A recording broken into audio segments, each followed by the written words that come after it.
Hello guys, how are you? Welcome back to your own YouTube channel, IELTS Updates and Recent Exams.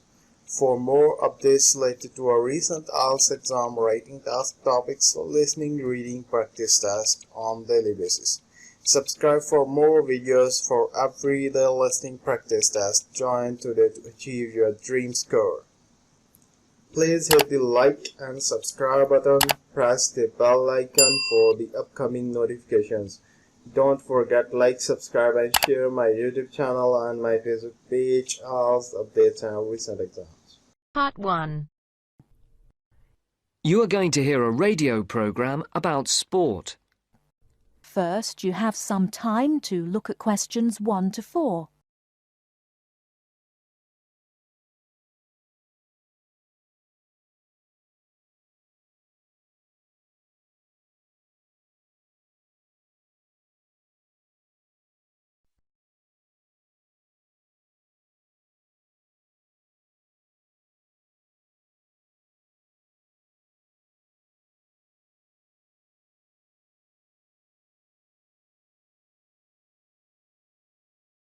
For these questions, listen carefully and circle the correct letters.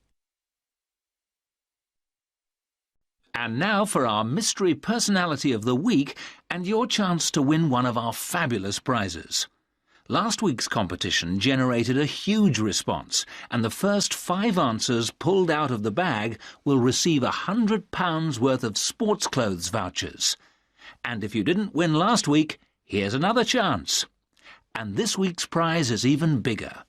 We're giving away 10 prizes of £250 worth of book, music and clothes vouchers to mark the first anniversary of the show on the air. So get your pens ready to take down the address details. Just write the name of the person you think is our mystery personality and send it to Mystery Draw at the address Marcia will give you in just a second. The address will be repeated at the end of the show for those of you who didn't get it. And so it's over to Marcia, who will tell you a few tantalizing details about our mystery person this week. Thanks, Mike. Well, here goes. Our mystery person this week is a very well-known footballer who plays for a famous club and has also played for his national team. He is very talented and is enormously popular, especially for the part he played in a famous footballing victory. And 2 clues. He hasn't got a famous wife, and he speaks French. If you think you know who it is, then pop the answer on a postcard and send it to Mystery Draw, P.O. Box 5110, London SE1 5LE. That's P.O. Box 5110. And please don't forget to write your name and address too. And now it's back to Mike. Before you hear the rest of the conversation, you have some time to look at questions 5 to 10.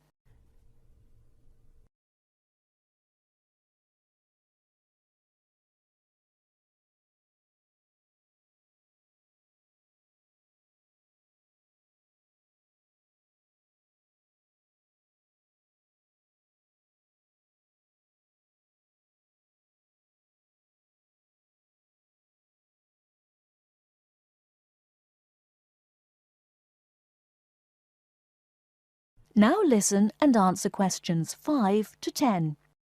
Thank you, Marcia. Get those postcards in and make this a bumper anniversary draw. Now, if you remember, last week on the show, we talked to the organiser of a new group set up to help young people up to the age of 20 to get involved in activities like horse riding, tennis, scuba diving, cycling, or any form of sport which involves some kind of expense. John Tebbit, the organiser, rang us to say that the response to his appeal on the show was staggering. A large number of people, both young and old, have offered their services free as volunteers. The whole thing has been overwhelming. John said that they had also had numerous offers of help throughout the country to use facilities free of charge. As if that was not enough, they've received many donations, including several rather large gifts of more than £5,000. On behalf of John Tebbit and also of those who will benefit from the generous gifts to the Trust, I would like to say thank you. This week we're going to talk to a very unusual athlete indeed. Patrick, who is 20 years of age, has been wheelchair-bound for the past 5 years after a motorcycle accident left him paralysed from the waist down. This has not stopped this young man from getting out and about. He's an inspiration to all of us. Patrick has excelled in archery, beating the best in the field, so much so that he has won sponsorship from leading sports manufacturers, which has now enabled him to devote more time to perfecting his skills. So I would like to introduce you to Patrick, who is going to tell us what this sponsorship means to him.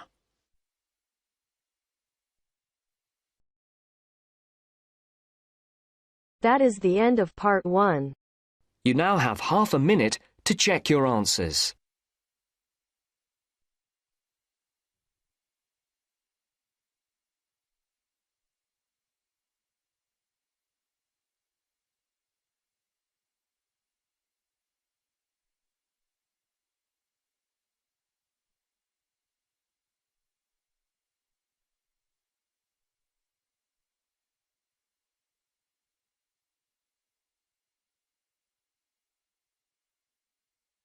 Now turns to part 2. You will hear 2 university students, Phil and Stella, talking to their tutor about their research project. You have some time to look at questions 11 to 17.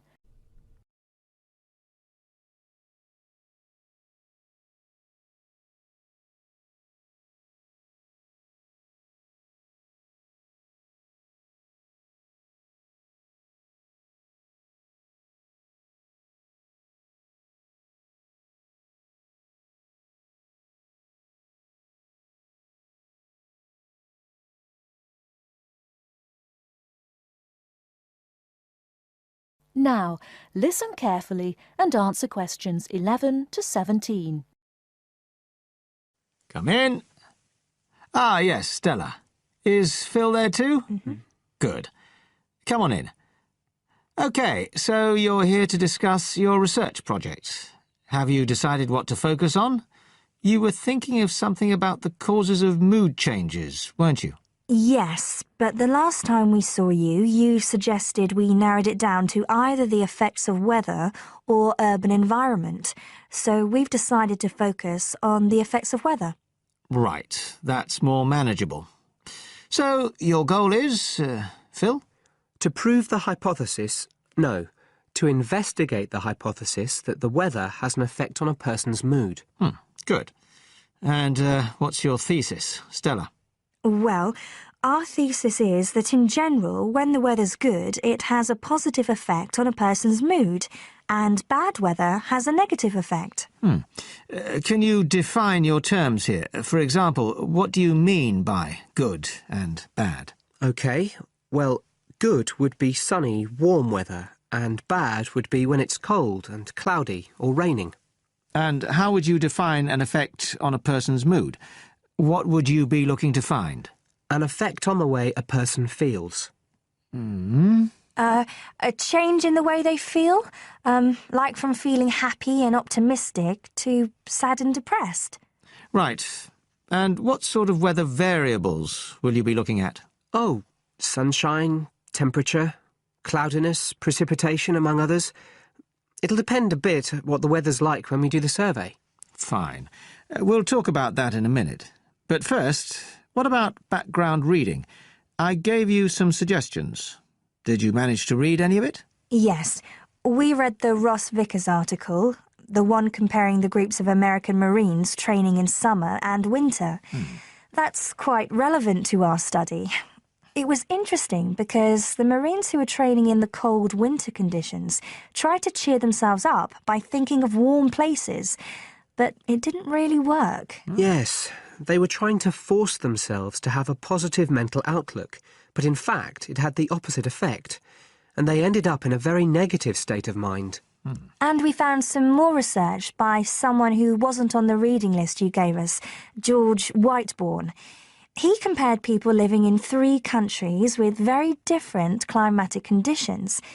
Actually, he looked at several things, not just the weather. But he found some people's reactions to bad weather were much worse than others, and it was linked to how stressed they were generally. The weather on its own didn't have such a significant effect on mood. And we looked at a paper by Haverton. Yeah, he broke weather up into about 15 or 16 categories and did qualitative and quantitative research. He found that humans respond to conditions in the weather with immediate responses, such as fear or amazement. But these responses can also be linked to associations from their earlier life, such as a particular happy or sad event. Did you have a look at Stanfield's work? Yes. It was interesting because the type of questions he asked was similar to what we were planning to use in our survey. Yes?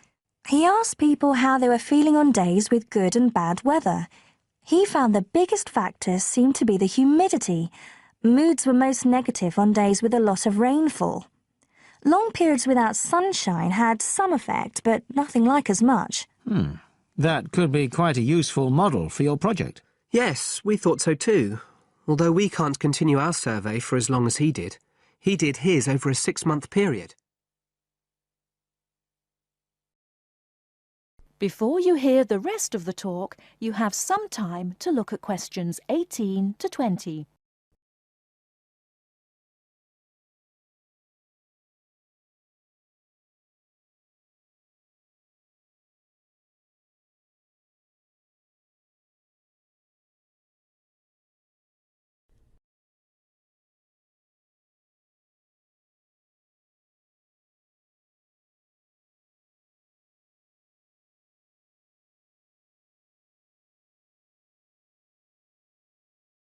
Now listen and answer questions 18 to 20.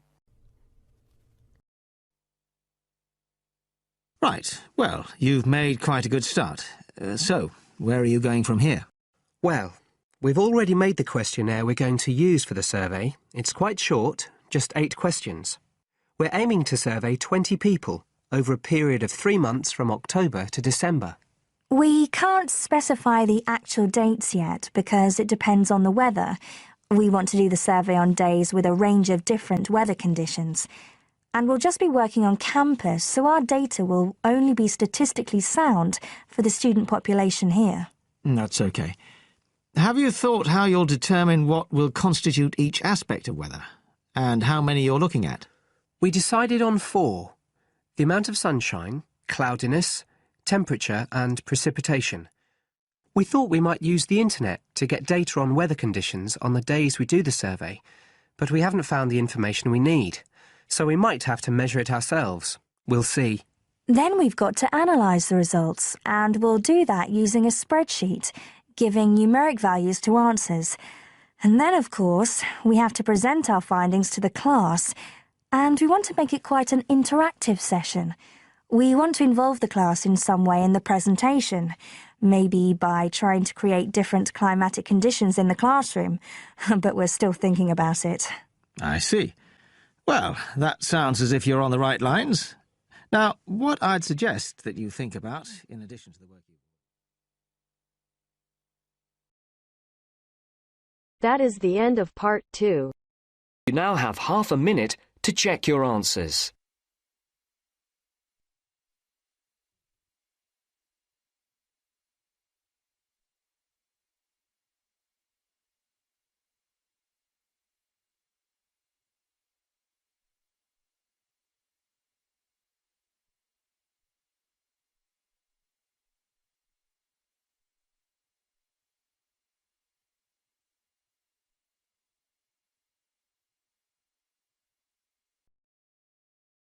Now turns to part 3. You will hear an interview with Dr. Simons. First, you have some time to look at questions 21 to 24.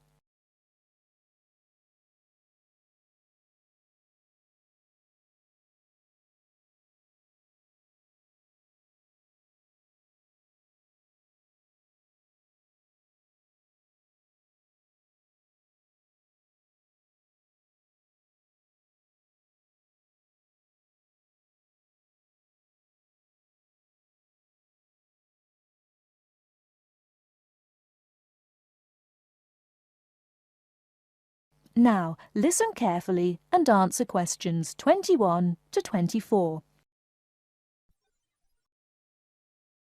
Well, as I said, there were 3 areas of interest, so perhaps we should take each in turn. Fine.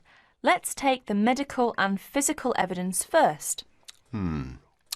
Well, first of all, life expectancy. Although some very old individuals were encountered, the Ramesses is a case in point. He was probably over 90. It seemed the average Egyptian died rather young, from about 30 to 35 years old, on the whole. Although the nobility, as might be expected, tended to live longer. Some of them have been found to be 50 or 60 years old. Well, naturally, the older they got, the more medical problems were encountered. But some modern disorders have so far not been found. There is no evidence yet of any malignant tumours, for example, although the fact that most people studied were comparatively young could account for this. Another modern problem, dental decay, was also absent, probably due to the plain diet and absence of sugar. There was another problem with teeth caused by this diet. The stones on which their flour was ground caused a lot of grit to get into the bread, and this eroded the teeth, so much that many older people must have suffered greatly and could have been confined to a liquid diet.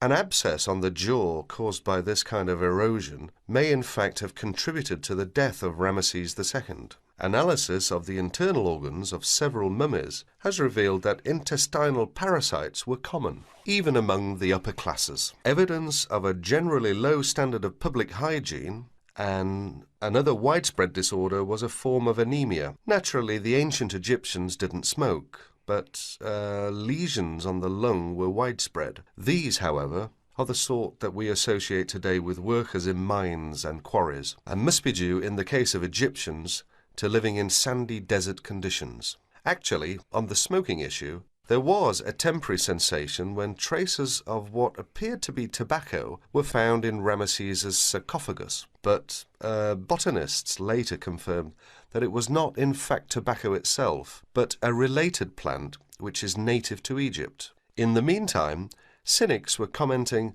that it probably had come from the cigarette of some careless Egyptologist or museum attendant of the past. Ha ha! And what about their physical appearance? Before you hear the rest of the talk, you have some time to look at questions 25 to 30.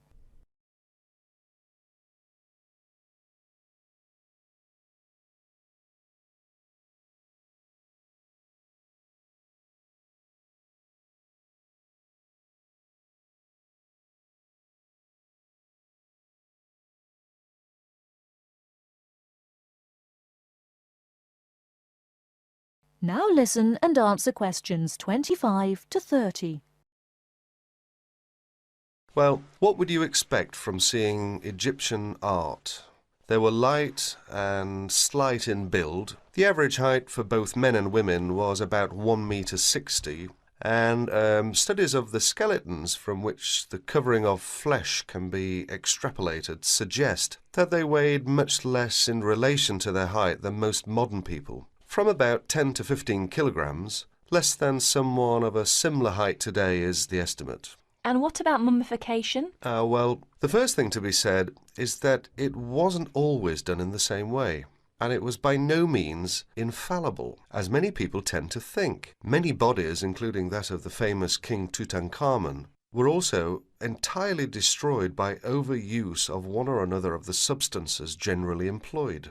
The basic procedure was much the same, however. Most of the internal organs, including the brain, were removed and preserved separately in a jar. The brain was got out through the nose using a sort of hook.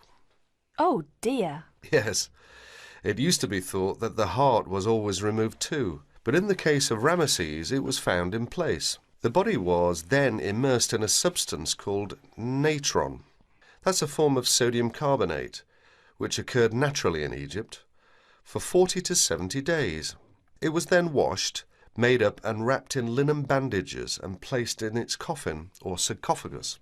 Then it was soaked in oils, resins and perfumes to help preserve it further.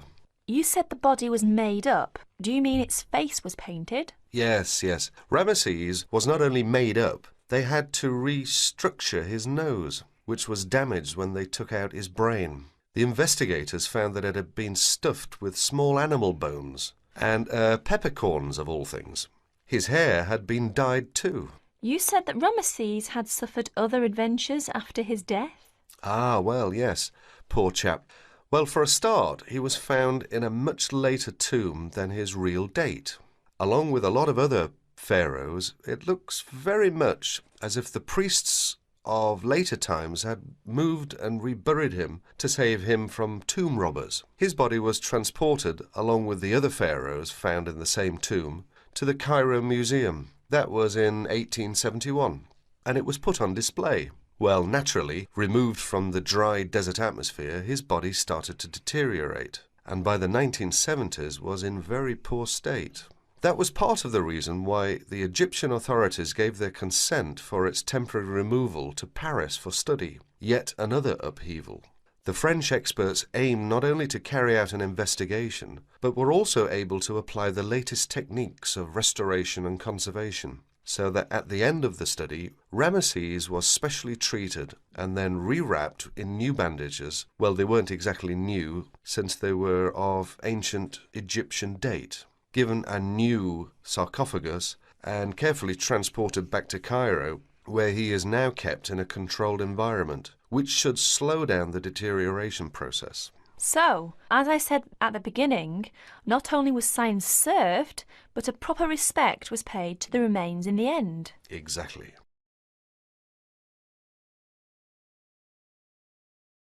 That is the end of part 3. You now have half a minute to check your answers.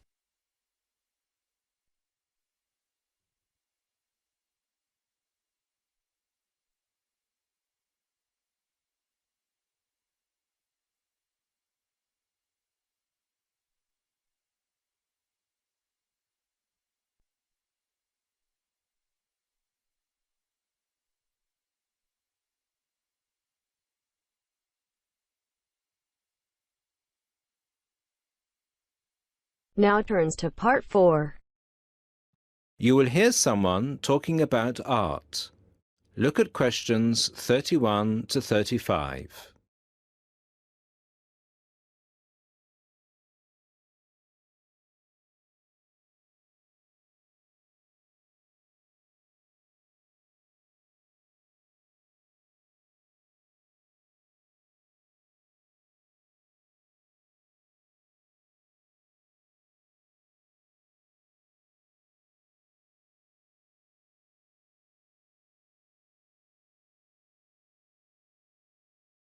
Listen to the first part and answer questions 31 to 35. Good evening, everybody, and welcome to the first in this year's series of public lectures offered by the Art Gallery. As Chief Curator of the Gallery, I was given the honour of presenting the first lecture, and let me tell you, I had a difficult time deciding what to talk about tonight. Being the curator, I naturally know just about everything that's in this gallery, but I wanted to choose an artist who has a wide appeal. That seems only fair, yes? But I didn't want to talk about someone so well known that anything I said would be familiar. I wanted someone modern. My personal preference is for modern art. But, again, I wanted to choose someone who had the potential to appeal to all art lovers, whether they're attracted to traditional forms, Impressionism, Surrealism, or what have you. So, having spent the last 5 years as a visiting professor in Barcelona, it's not surprising that I finally chose to talk about one of the greatest Catalan artists, one whose work is likely to be familiar to many of you, Joan Miró. Look at this. And this. And this. Ring any bells? Miró's most famous and most widely reproduced works tend to be like this. Bright primary colours with lots of asymmetrical forms. He painted on large canvases, larger than himself quite often, and his paintings depicted birds, trees, flowers, and other features of the natural world. But Miro produced a great variety of work, and it's about some of his lesser-known paintings that I would like to speak this evening. Miro was born in Barcelona in 1893, the son of a goldsmith. He began to show talent very early, and in 1926 went to Paris, where he was drawn to the Surrealists of Montparnasse. He did not define himself as a Surrealist, however. He preferred to stay free to experiment with other artistic styles as he wished. Miro had an intense dislike of much of the painting and many of the painters he knew. He wished to do something totally different, to express his contempt for bourgeois art. And yet, ironically, Miro's success has made his works much in demand among art collectors of the world. But we can't really talk about the artist without looking at his art. And that's what I'd like to do now. To take a look at just a few of Miro's works and think about what it is that makes them special. Special to me, and to a great number of people who flock every day to the Miro Foundation in Barcelona. Now look at questions 36 to 40.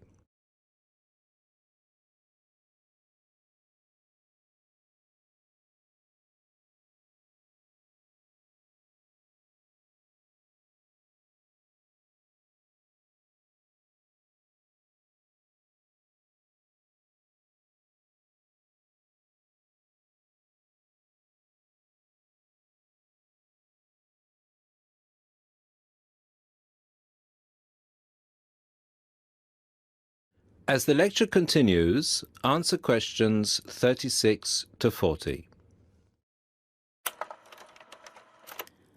Let's start with this. One of Miro's best-known and brightest works, Woman and Bird. A sculpture created in 1982. It is on display in a park in Barcelona, often known as the Juan Miró Park. A huge sculpture, towering up into the sky. It reflects Miro's eternal interest in these themes, as well as his more technical interest in materials. This sculpture is covered in mosaic, which gives it a naive and cheerful appearance. It is interesting that this sculpture was completed in 1982, just a year before Miro's death. I think it shows that, towards the end, he was feeling as playful as a young man. And I think he wanted to share this playfulness in a park on such a big, very public scale. And now, another representation of a woman, this time just called Woman. This was painted in 1976, a late work for Miro, and is a work we often see reproduced or on sale as postcards or posters in gallery shops around the world. So why is it so popular? I think the use of colour has something to do with it. People respond to these rounded shapes filled with primary colours, especially on a large canvas like this. Also, the fact that, while it is rather surreal, it is still possible to recognise the form of a woman and to see it as a sympathetic representation. It's a bold, bright painting, and I think that it awakens a reaction in many of us. And finally, something quite different, though still a woman. A harsh, even violent work that was completed in 1939, at a time when Miro was greatly influenced by events of the Civil War in Spain. It's titled Seated Woman 2, but it can be hard to find the woman here, as she's been transformed into a rather horrendous creature. So is that how Miro viewed women? As grotesque? Not at all. This picture can also be seen as strong, with a huge base and solid shoulders to support those who depend on her. In this painting, her arms and neck seem to grow as vegetation out of her shoulders, representing woman as a fertile ground, perhaps. We also see here the fish and birds, the moon and stars, so typical of Miro's work, making her a creature of nature and of the heavens as well. And that's all we have time for this evening, I'm afraid. I hope that you've enjoyed this brief look at Miro's work and that you will enjoy the other lectures that follow this one. Thank you and good night. That is the end of part 4. You now have half a minute to check your answers. Thanks for listening. God bless you all. Don't forget like, subscribe and share my YouTube channel and my Facebook page, IELTS Updates and Recent Exam. For everyday listening practice test, for more material visit my website www.ieltsupdatesandrecentexams.com. The link is also given below in the description. Please write your score below the comment section. And please like and subscribe my channel for more IELTS listening practice tests on daily basis. Again, thanks for listening. God bless you all.